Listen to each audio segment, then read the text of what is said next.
आजकल देखा यह जा रहा है कि कुछ टीवी चैनल्स रोज शाम में हिंदू मुस्लिम मंदिर मस्जिद, आखिर इनका मंसूबा क्या है? वो ये क्या? बौद्धिक आतंकवादी लोग हैं, वो इंटेलेक्चुअल टेररिस्ट हैं, वो पढ़े लिखे ऐसे लोग हैं जो आतंकवादी से ज्यादा खतरनाक काम कर रहे हैं। टीवी पर बैठ के दिन रात 5 बजे से लेके रात को 10-11 बजे तक सिर्फ आप हिंदू मुसलमान करते रहते हैं। दो मुर्गा बैठ के लड़ाते रहते हैं, इधर से फिर उधर से, फिर एक पाकिस्तानी को आप पकड़ लाएंगे। कहां लिखा हुआ है? किस कब कब से ये शुरू हुआ पाकिस्तान के आदमी को डिबेट में बैठाना? ये कब से शुरू हुआ? ये मोदी जी के राज में शुरू हुआ। क्यों? क्योंकि इससे भावनाएं भड़काई जा सकें। एक पाकिस्तानी को आप उधर से बैठा लेते हैं, वो चिल्लाता रहता है, फिर इधर से आप 2-3, एक आरएसएस वाला बैठ जाता है, एक बीजेपी वाला बैठ जाता है, 2-3 मौलाना बैठ जाते हैं, वो भी कुछ इसी तरह की बातें करते हैं, फिर एक एंकर होता है जो खुद भाजपाई मानसिकता से ग्रसित है, तो सब मिलकर समाज का माहौल खराब कर रहे हैं। ये तो बहुत बड़ा अपराध कर रहे हैं। लेकिन इस पर रोक लगाने का तरीका क्या है? आज की तारीख में हर आदमी सोशल मीडिया से जुड़ा हुआ है, हर आदमी सही जानकारी 3 मिनट के अंदर पा सकता है। कोई भी ऐसी भड़काने वाली बातें हो, मैं ये अपील करूंगा देश के लोगों से कि आप उसका काउंटर करके अपने छोटे छोटे वीडियो बना के आप डालिए कि भाई ये गलत बातें, हम इसका समर्थन नहीं करते। वो चाहे हिंदुओं के खिलाफ हो, वो चाहे मुसलमानों के खिलाफ हो।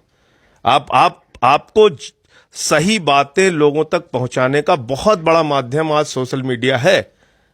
और मैं तो आपके आजाद रिपोर्टर को भी बहुत बधाई देना चाहता हूं कि आप बहुत सारी ऐसी जानकारी निकाल के देते हैं, लोगों के माध्यम से आती हैं, जिसको जानने के बाद जो गलतफहमियां हैं वो दूर हो सकती हैं।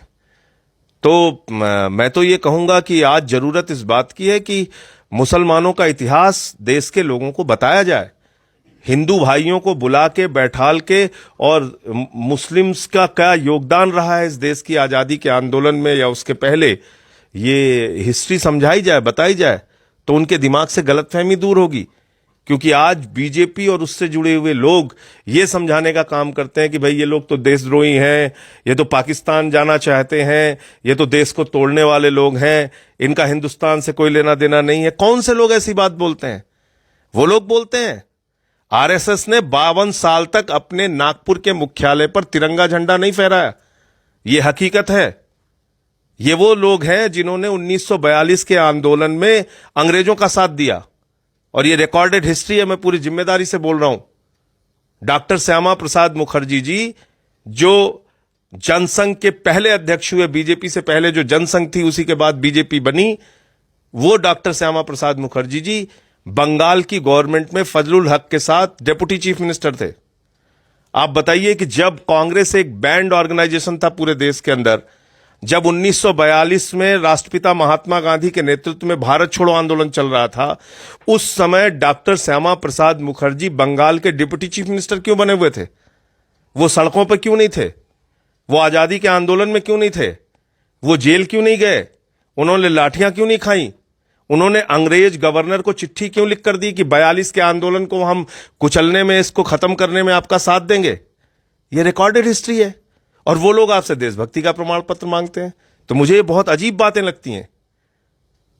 हुसैन हिदायतुल्लाह खान, इनकी सिंध में सरकार थी मुस्लिम लीग की, उसमें 3 हिंदू महासभा के लोग मंत्री बने हुए थे।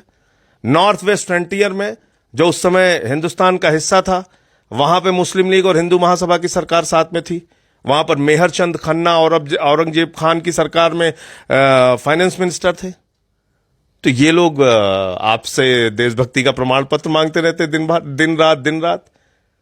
उनको बताना होगा रेशमी रुमाल तहरीक के बारे में, जिसमें जो रुमाल इस्तेमाल होती थी उस पर भारत माता की फोटो बनी होती थी, जिसमें तमाम उलेमाओं ने अपने गर्दन कटवाए, अपने सर कटवाए अंग्रेजों से लड़ते हुए। 1857 की हिस्ट्री बतानी होगी, बहादुर शाह जफर की हिस्ट्री बतानी होगी, अशफाक उल्लाह खान की हिस्ट्री बतानी होगी, जो कहते हैं कि हमारे धर्म में दूसरे जन्म की मान्यता तो नहीं है, लेकिन अगर खुदा मिला तो उससे मैं कहूंगा कि मैं भारत माता को आजाद किए बगैर इस धरती से जा रहा हूं, मुझे दूसरा जन्म देना, इस देश के अंदर ही देना, और मैं अपने देश के लिए आजादी के लिए लड़ाई लड़ सकूं। ये थे अशफाकुल्लाह। जिनसे पूछा गया कि आपकी अंतिम इच्छा क्या है, तो उन्होंने कहा कि कुछ आरजू नहीं है, बस आरजू है इतनी, रख दे जरा सी कोई खाके वतन कफन पे।